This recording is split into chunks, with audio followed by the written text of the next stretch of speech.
Hey guys, how you guys doing? I hope you guys are doing great. It's a bit cold today, so please don't mind my hood and everything.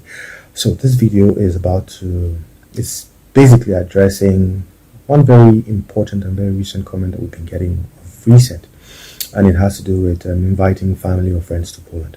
I'm going to try to be very, very fast and brief with this, and hopefully, any other thing that I have left out, we will be able to address in our comments, or we will even make a more detailed video for you guys, breaking the points one by one.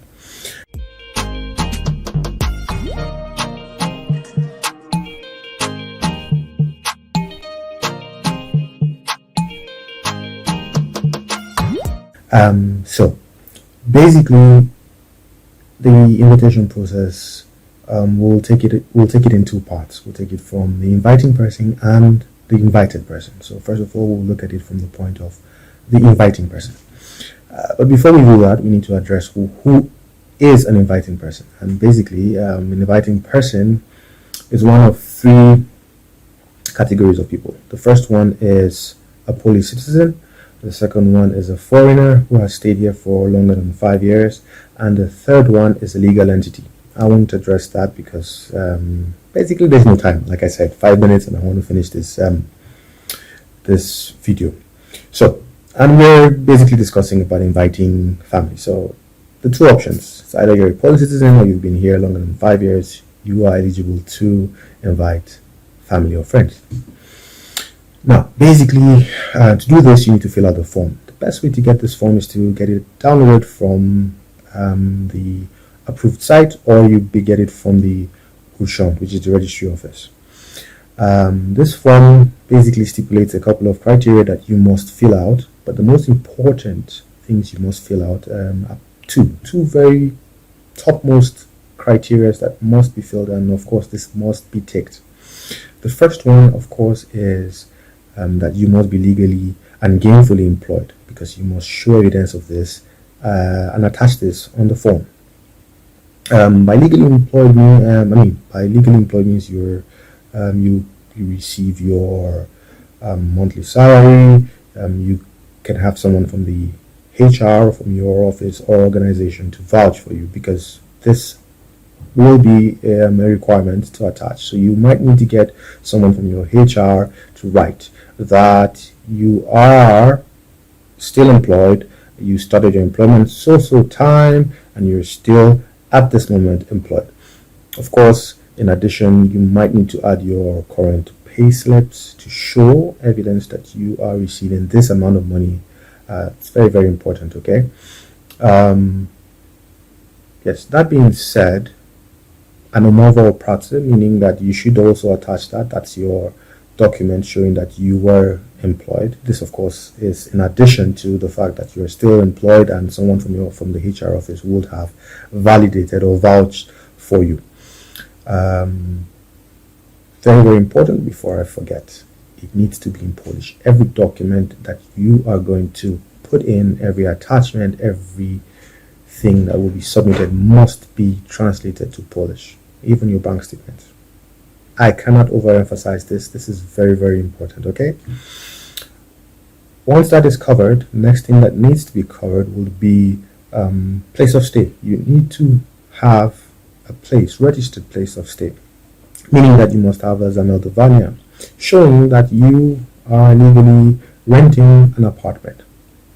There is a caveat, and that caveat might be that you might also require, if you are renting, of course, it might also be required that you get the consent of the owners, your landlords, approving, because they have the deeds to the property, they have the entitlement, they have everything that is required, and they need to basically validate that you are renting this apartment. Even though you have a zameldowanie, they need to validate. This, of course, definitely would have signed a contract with your landlord. So that contract will be attached in the documents, the consent of your landlords, because they are the owners and they are validating the fact that you're inviting someone. This needs to be attached. Everything in Polish. Again, I must categorically state that.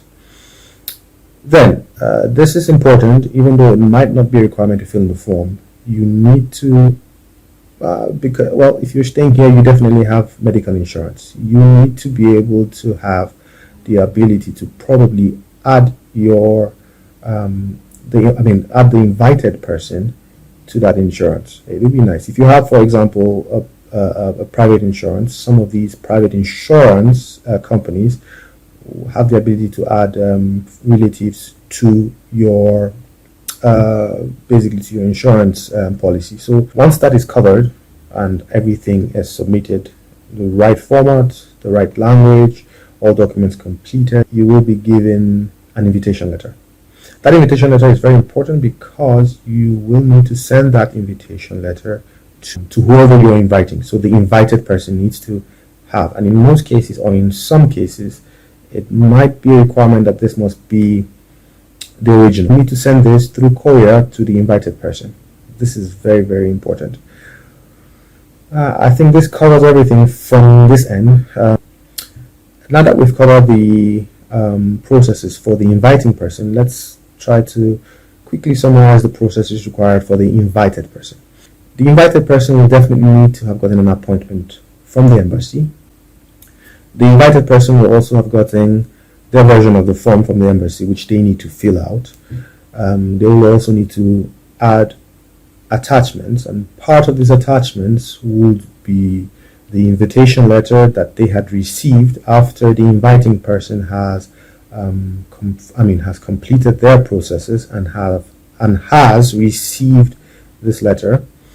They will also need to attach a TMI, which stands for Transit Medical Insurance, which will cover the duration for which the invitation spans. So if the inviting person has invited you for 6 months, for example, the travel medical insurance should cover 6 months.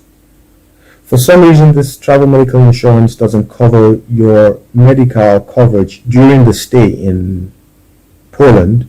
And that's why I was talking about having private medical insurance, which the inviting person will probably put you under. But on this end, you definitely need to have the travel medical, the transit or travel medical insurance included. Okay. Of course, the compulsory visa application fees, these are important to add.